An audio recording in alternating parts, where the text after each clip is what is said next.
Salut et bienvenue à mon vlog! Alors pour faire la pomme, tu prends une pomme de la couleur de ton choix, moi j'aime bien les rouges. Tu dois premièrement, avec un petit couteau, attention tes doigts là, on s'entend, tu coupes le dessous de ta pomme, comme ça, quand elle va rester sur ta planche, elle va rester stable, parce que sinon si elle est ronde, elle va tourner partout. Donc, tu fais ça comme ça, tu coupes un tout petit morceau là.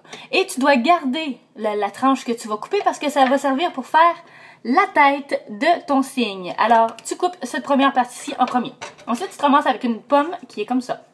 Là, tu veux faire les ailes. Ça, c'est la partie la plus difficile. Alors, tu prends ton couteau. Je te mets la pomme comme ceci. Tu veux, disons que tu regardes ta pomme debout, là. Tu voudrais faire 2 incisions chaque côté de façon symétrique pour que les ailes soient égales. Alors, tu prends ton premier couteau. Tu fais des coupures à 90 degrés. Donc là, tu passes ton couteau comme ceci jusqu'à la moitié de la pomme, à la hauteur de la petite racine. Ensuite, tu prends une autre coupure à 90 degrés. Donc, tu peux voir que ça fait comme un carré ici et ici. Là, tu vas l'enlever, ça te donne un morceau. Ta pomme va avoir l'air de ça. Tu prends le morceau que tu viens d'enlever. Oups. Je l'avais déjà précoupé, là, juste pour vous montrer plus vite.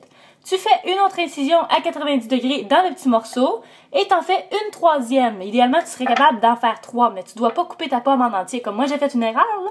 Mon couteau est allé trop loin, donc j'ai perdu un petit bout d'aile. Mais ce n'est pas grave, ça fonctionne quand même, ok? Alors, j'ai fait ça des deux côtés.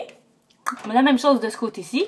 Et là, ce que je fais, c'est que je vais tourner ma pomme et je décale les morceaux que j'ai coupés parce que ce sont 3 morceaux indépendants.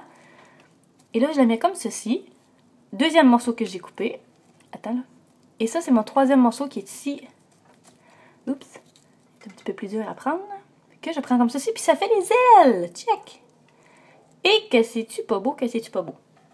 Tu fais la même chose de l'autre côté. 1, 2, 3 morceaux. Tout dépendant de la grosseur de ta pomme, tu pourras faire des ailes plus grosses ou plus petites. Alors là, voilà, j'ai 3 autres morceaux. Ensuite, tu découpes dans le haut, ici. Au devant de ta pomme, tu découpes un petit carré. Tadam! Ça me fait un trou.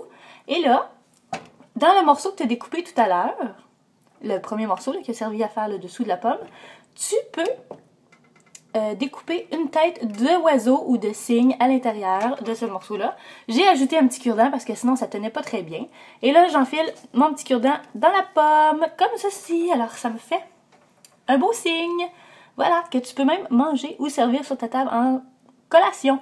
Mais là, les pommes, tu vas voir, ils ont tendance à brunir assez rapidement. Alors, ce que tu voudrais faire, c'est prendre du jus de citron, comme ceci, puis tu peux un peu en mettre sur ta pomme. Soit à l'aide d'un pinceau à cuisson, mais moi, j'en ai pas. Alors, tu peux faire ça avec une cuillère ou tes doigts propres. Bon appétit!